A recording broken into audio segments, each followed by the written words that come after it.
Your $30 per hour job actually pays $4 per hour. The real wage scam. It's 5:30 p.m. Friday. You've survived another 45-hour week. Your brain is fried. Cooking feels impossible, so you pull up a delivery app.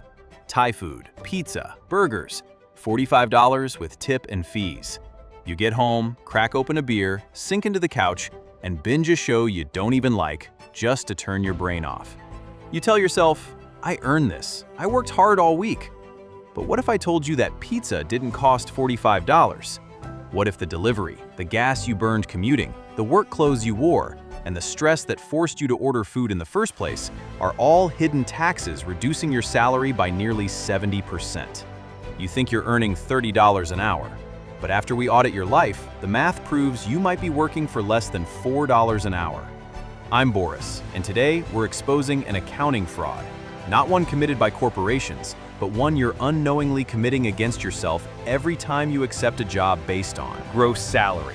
We're calculating your real hourly wage. And I warn you, once you see this number, you'll never look at a price tag the same way again. The fundamental lie: your salary isn't what you think. Here's the lie we're sold from the moment we graduate. Our value is defined by annual salary. If you make $65,000 yearly, that's roughly $31 an hour. Sounds decent, respectable, enough to live on theoretically. But in business, looking at revenue without examining expenses is how companies go bankrupt. If a bakery sells $1 million in bread, but spends $1.1 million on flour and rent, that bakery is worthless. Yet when it comes to our own labor, we only look at revenue, the salary. We completely ignore the cost of goods sold, and the good being sold is you, your life, your energy, and the cost of selling yourself to an employer is astronomical. The brutal audit. Meet James. Let's perform a forensic examination of a hypothetical average worker. Call him James. James makes that respectable $31 an hour on paper. But before that money hits his account, the government takes its cut. Federal tax, state tax, FICA, that $31 instantly shaves down to about $24. That's the easy math. Everyone knows that part. Now we subtract the work-related costs, expenses James pays solely for the privilege of having his job. First, the commute. The average American spends thousands yearly on gas, car maintenance, and insurance just to reach the building where they earn money. If James drives 30 minutes each way, that's wear and tear on a vehicle he basically only owns to get to work. If he takes the train, it's the monthly pass. Let's conservatively say this costs him $4,000 annually. Second, the cost of appearance. James can't roll out of bed and show up in pajamas. He needs business casual clothes, dry cleaning, professional appearance. That's an expense that exists solely because of his job. Third, the convenience tax. This is the big one. Because James works 9 to 5, he buys lunch twice weekly because he didn't have time to meal prep. He buys the $5 coffee because he needs caffeine to survive the 2 p.m. meeting. He pays for the dog walker because he's not home to let the dog out. These are costs that wouldn't exist without the job. He's spending money to work. Fourth, decompression spending. This is the darkest category. This is money James spends to numb the pain of his job. The Friday night bar tab, the impulsive vacation he books because he needs to escape, the therapy bills, the retail therapy, money spent healing the damage the job inflicts on his psyche. When you add all these monetary costs, taxes, car, clothes, lunches, emotional numbness, James isn't taking home $65,000. His net real income might be closer to $35,000. The time equation. You're working way more than 40 hours. But we're only halfway through the equation because wage is a function of money divided by time. And just like we overestimate the money, we drastically underestimate the time. HR says James works 40 hours weekly, but that's a lie. James wakes at 6:30 a.m. to shower, shave, and iron his shirt. That's 30 minutes of labor for the employer. He drives 30 minutes to work. That's unpaid labor. He takes an hour for lunch, which is technically off the clock, but he can't go home, can't nap, can't play with his kids. He's held captive by the office. Then he drives 30 minutes home. When he arrives home, he spends 30 minutes decompressing, staring at walls, venting to his partner about his boss, checking emails on his phone. All of this is shadow work, time that belongs to the job, but the job doesn't pay for it. If you add grooming, commuting, decompressing, and worrying, James isn't working 40 hours weekly. He's dedicating 55 to 60 hours weekly to his employment. The real math, your actual hourly wage. So now, let's calculate the real hourly wage. We take that whittled down net income of $35,000 and divide it by the inflated true hours of nearly 3,000 hours annually. When you punch that into a calculator, that $31 an hour evaporates. Suddenly, James is making $11 an hour, or $8. Or in some high-stress, high cost-of-living scenarios, he's mathematically earning less than the teenager flipping burgers down the street. Because the teenager walks to work, wears a uniform provided by the employer, and leaves his stress at the fry station. This is the work scam.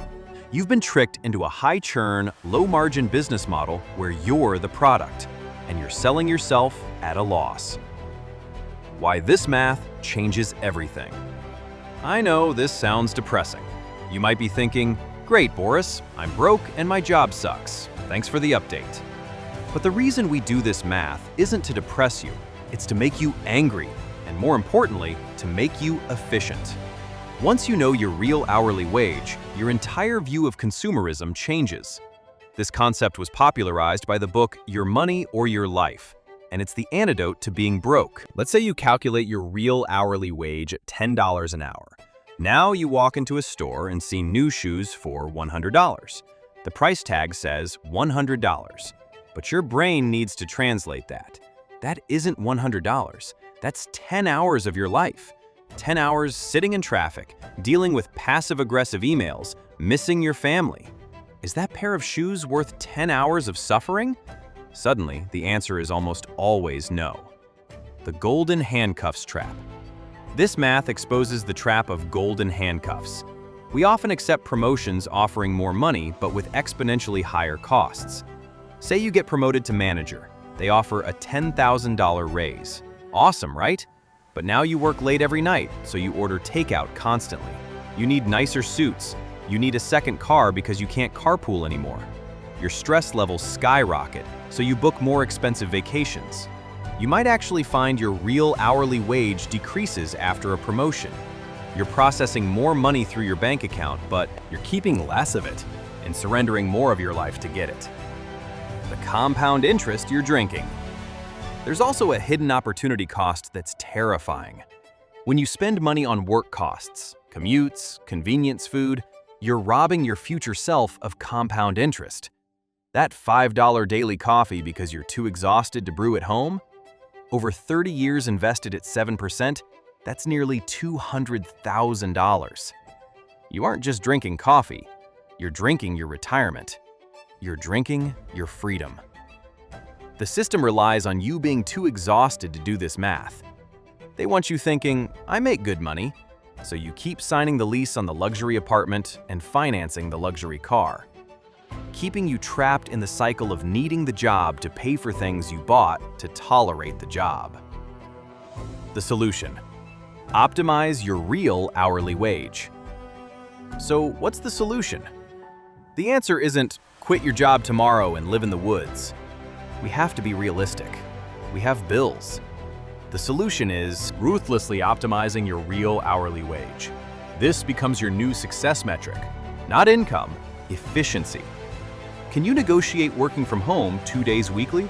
If you save 2 hours of commuting and $10 of gas, you just gave yourself a massive raise without the company paying a dime more. Can you start meal prepping Sundays? That lowers your cost of goods sold. Can you move closer to work? Can you stop caring what coworkers think of your clothes? Every dollar of work expense you cut is a dollar of pure freedom. Treat your labor like a business. But the biggest shift is psychological. You have to start treating your labor like a business. A smart business owner doesn't just increase revenue, they increase margin. Your life is the business. Your margin is the time and money you have left over to actually be a human being. If you're making $100,000 yearly, but spending $95,000 and working 80 hours weekly to generate it, you're a failing business. You're Enron. You're waiting to collapse. But if you make $50,000 yearly, spend $20,000, and work 30 hours weekly, you're a highly profitable, robust enterprise. You're winning. Your action plan. This is where the negative epiphany becomes positive action. I want you to sit down this weekend, not when you're exhausted Friday, but when you're fresh Sunday, and run the numbers. Calculate your commute cost, estimate your taxes, be honest about your decompression spending. Divide your net pay by your total hours committed to the job. Write that number on a sticky note and put it on your credit card. My real wage is $8.50. Next time you go to buy something stupid, look at that number. Ask yourself, am I willing to trade 4 hours of my life for this plastic junk? That friction will save you more money than any budget app ever could. Final truth. We're living in an era where time is becoming the ultimate currency. The rich are buying time. The poor are selling it at a discount. Don't sell your time at a discount. Audit your life. Cut the vampire costs associated with your job. Start building a gap between your income and expenses, because that gap is where your freedom lives. If this video made you rethink your paycheck, share it with a coworker who looks tired. We're all in this same trap, but we can math our way out of it together. Thanks for watching, and I'll see you in the next one.